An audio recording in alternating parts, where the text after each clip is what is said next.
Monsieur le Président, chers délégués, nous nous réunissons à un moment où le système international des droits de l'homme traverse une période éprouvante.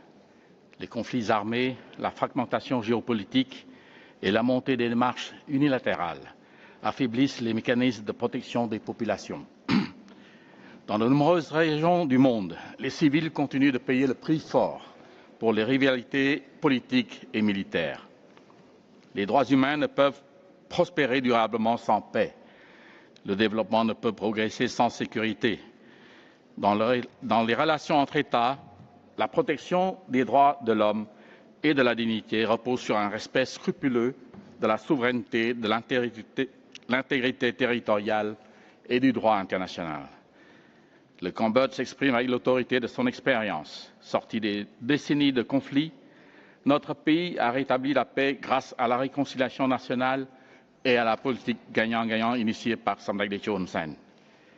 Près de 3 décennies de stabilité ont permis au Cambodge de réaliser des progrès majeurs dans la promotion et la protection des droits de l'homme, favorisant la reconstruction institutionnelle, la reprise économique et la consolidation progressive d'une gouvernance basée sur le droit. Ces progrès sont concrets. Réduction significative de la pauvreté, accès quasi universel à l'enseignement primaire, amélioration des systèmes de santé et de protection sociale, participation accrue des femmes aux responsabilités nationales et internationales, notamment dans les opérations de maintien de la paix de l'ONU, et renforcement du cadre juridique pour lutter contre la violence domestique, le trafic des personnes et la protection des travailleurs. Nous poursuivons le développement de la vie civile et politique, des réformes judiciaires, tout en encourageant un dialogue constructif avec la société civile. Nous poursuivrons nos efforts pour libérer le Cambodge de l'impact des mines d'ici 2030 et nous aidons d'autres pays dans le déminage et la formation de leur personnel.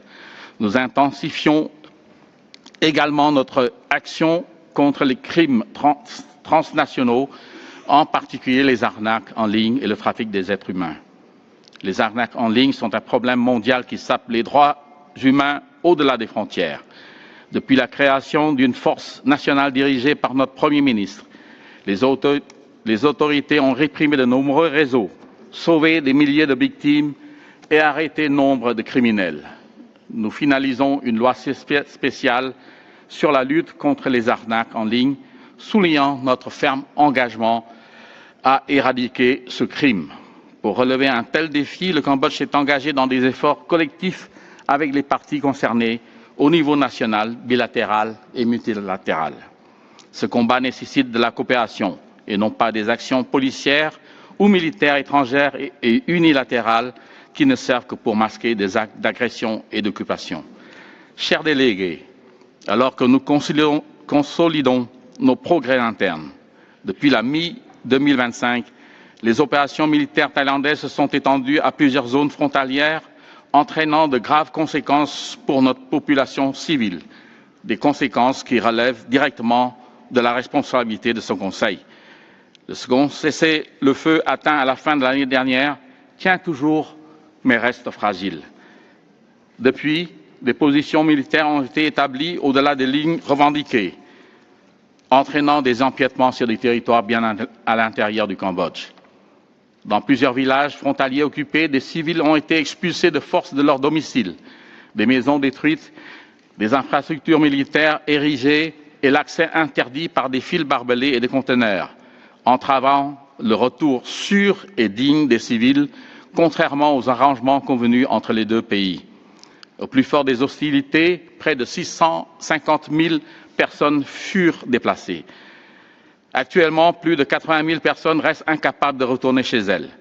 Ces actions touchant les populations civiles soulèvent de sérieuses préoccupations au regard du droit international et des droits de l'homme, notamment le droit à la vie, la sécurité de la personne, la liberté de circulation, un logement adéquat et l'accès à la vie culturelle et religieuse.